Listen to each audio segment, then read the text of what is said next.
Hey everybody, I'm Matt. This is the 10-Minute Bible Hour podcast. We are in Matthew chapter 5, working our way through the book of Matthew one little bit at a time, every weekday in 10-ish minute chunks. I do my best. We get in what we get in.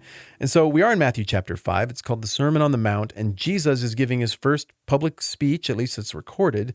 He's giving this big grand description of this kingdom with upside down values and different currencies that people trade in. And it's very difficult to wrap one's brain around, but we're far enough into it that we're starting to get a sense that these values are beautiful, that even for somebody who's not a Christian, maybe rejects all of this stuff, there's something really transcendent and right and good about this thing.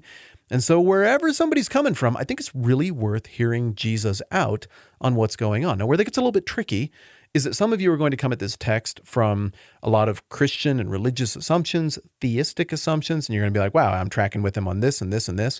Others of you are going to come at this from the perspective of the beat-up skeptic who would like it if there's a God, but you just don't know quite what to make of it, and you're not prepared to concede all of the points that Jesus is assuming. Some of you are going to come at this from the perspective of, I'm really pretty sure there is no deity anywhere in the universe, and naturalism is the explanation for everything. And you're going to reject a lot of the assumptions behind this passage. But if you're here and you're participating in this, look, I know what kind of stuff I'm putting out. And if you're listening to it from any of those camps, it's because you're a thoughtful person who can think beyond your own set of assumptions to run the simulation of a different set of assumptions and test its merits. I would really encourage you to do that deeply with this Sermon on the Mount stuff, while still taking into account that I am a Christian. I think there is a God behind this. I'm a skeptical Christian. I'm the kind that likes to grapple with it. I'm trying to be honest about everything I see here, whether I get it or not. But take that into account as you grapple with it from whatever perspective you grapple with it from, knowing that what we're looking at has shaped a lot of really smart people for a really long time, because it seems to be a pretty sustainable, pretty desirable, pretty etched into the lining of each human's heart, no matter how that might have happened, kind of kingdom, kind of system that really has a lot of beautiful, redemptive, desirable, ideal things about it. So in roughly the last 4 conversations we've had, we've been talking about something that we would all agree is wrong, murder. We don't want to do that. We've talked about how Jesus expands that idea to say that, well, murder isn't just wrong, but the thing that makes you murder is wrong. Hatred, despising someone else, othering somebody else, getting into the habits of loving only yourself and wanting harm for your enemy, seeking revenge, all of this kind of stuff. I'm kind of getting into other passages there as well. And then just as we wrapped up yesterday, I was like, all right, well, where do we go with this? And I thought I'd take a little more time on this, but I thought, no, it just rolls really neatly into the next little chunk. So the next little chunk is about squaring up accounts after stuff gets weird. And this is another one of those things where no matter where you're coming from, you get this, right? The awkwardness of what it's like after you've gotten into it with somebody, or even if you didn't tell the other person that you were after them, but you gossiped about them or tried to hurt them behind their back, and then they're still being all nice and normal. It's pretty weird for you. I was watching Captain America: Civil War with the kids yesterday during quarantine here. We're not sick, but self-isolation, I guess I should call it. And my friends, that scene when Iron Man tracks down Captain America and Bucky, and he pushes open the doors, and he's got that super angry Iron Man face on, and everybody's kind of jumpy, and they tried to murder each other recently. And it's like, are we going to do more of that? Are we going to patch it up? And then, of course, it gets pretty nuclear after that once again. And then even after that, after they all fight it out and almost kill each other, and then, Captain America, who, my goodness, I like him. He sends that reconciling note to Tony at the end of the movie. And it's like, hey, I know you were here. I was here. I made some assumptions. I thought I was doing the right thing. I wasn't. I'm sorry. I started bawling. Again, I know you guys are sick of hearing this, like cry over everything. I started bawling over that. I'm like, that is what a good man does.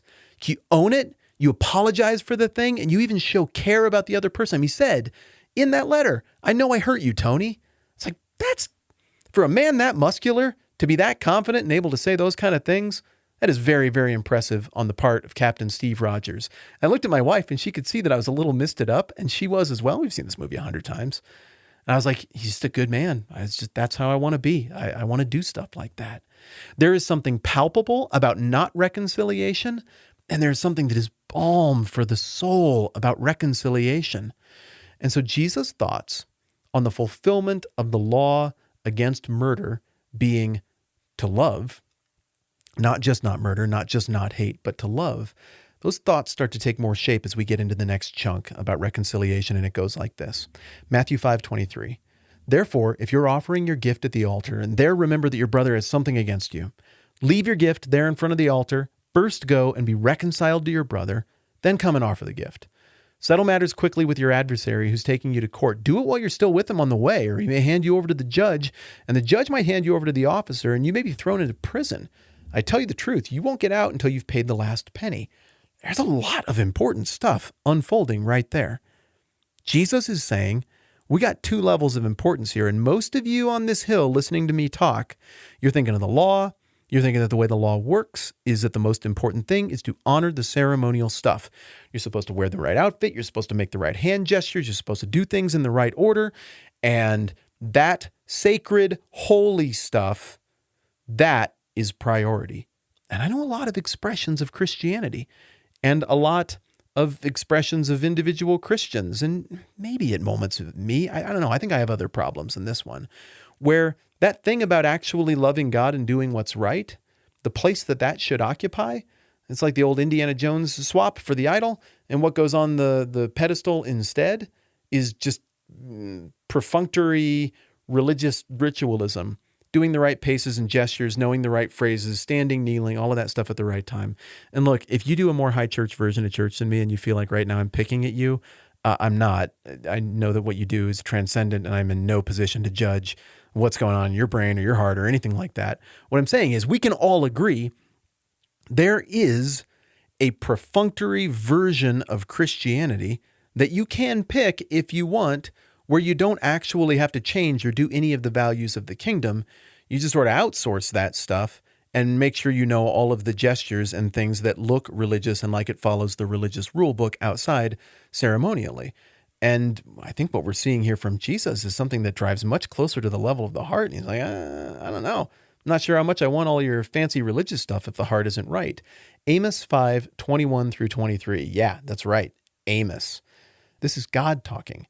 I despise your religious festivals. Your assemblies are a stench to me. Even though you bring me burnt offerings and grain offerings, I will not accept them. Though you bring choice fellowship offerings, I will have no regard for them. Away with the noise of your songs. I will not listen to the music of your harps.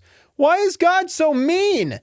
People are bringing stuff and they're like, we still like you, God. Look, here's the thing. Clearly what he's saying is, there's something screwed up and weird about this. I don't want your stupid ceremony if your heart is all weird and gross about it.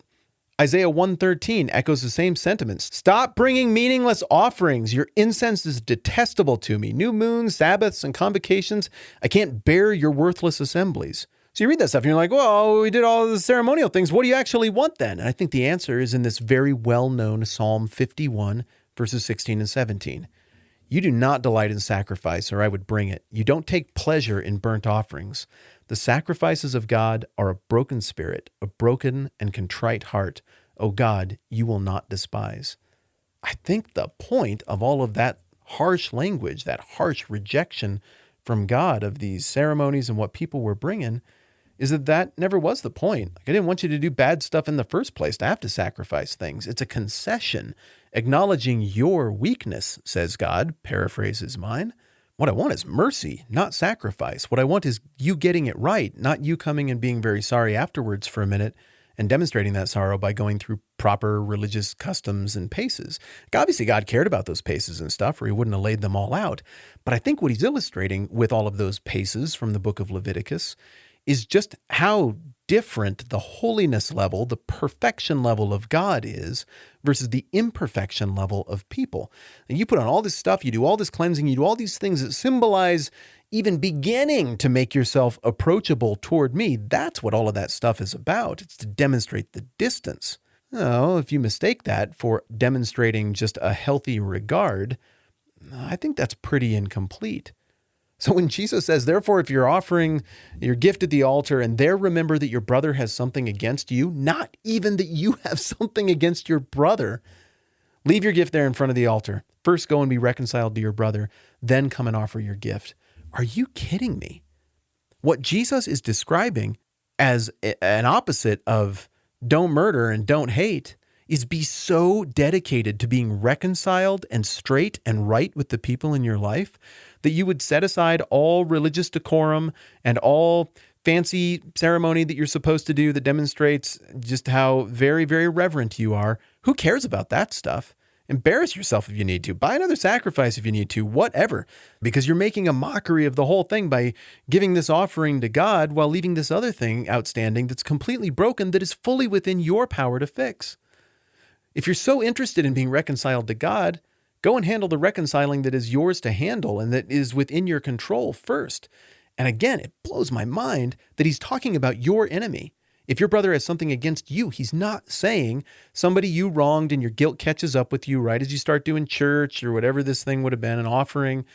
He's saying, go love your enemy before you bring your stuff to the altar. Well, I feel like that comes right back to that thing from Psalms, the contrite heart, the broken spirit. That would seem to be the stuff that is the kingdom value. That would seem to be the stuff that is the opposite or the proactive expression of don't murder. The proactive opposite of, don't hate or don't despise or don't be mean. Well, okay, a lot of don'ts, but the proactive is hard. I can keep my mouth shut. I can not say mean things. I can even try to will myself to not think mean things. I'll still think superior things. I can definitely will myself to not murder anybody, but can I actively go out and actually do loving my enemy? Because those are the values of this upside down kingdom. That's very, very challenging, and it's supposed to be. And in saying that, I need to remind you again that we are in a weird place in Matthew chapter 5. And if you're thinking like, oh, so the first 110 episodes of this podcast were about like thinking together, and now we tell each other what to do. I'm telling you, that is not my game plan here.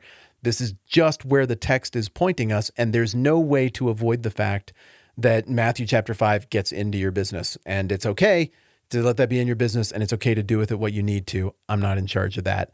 I am, because I bought a microphone and decided to be in charge of it, in charge of pacing this thing out. And I've gone way too long this time around. And so we're just going to keep breaking this down as we go. We'll get to it tomorrow. Matt, this is a 10-Minute Bible Hour podcast. More mañana.